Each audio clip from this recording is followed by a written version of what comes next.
சாப்பிட்டு வந்து மாட்ட பொறுக்கிறியா? ம், தாங்காம இருக்கிறியா? சரி, அப்படிதான் இருக்கும் அம்மாவுக்கும். தெரியுதா? தெரியல. ரொம்ப நாள் தெரியலையா? இன்னைக்கு தான் தெரியுதா? சரி சரி.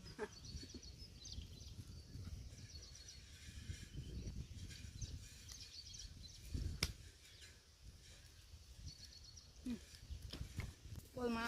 ஓகே, தண்ணி ஊற்றாது.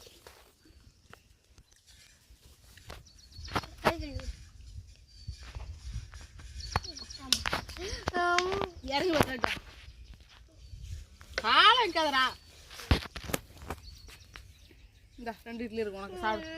நீ ஏன் சாப்பிட்டுக்கிறப்பண்ணா? ம், நைட் ஆயிடும் வீட்டுக்கு போவ. சாப்பிட்றி.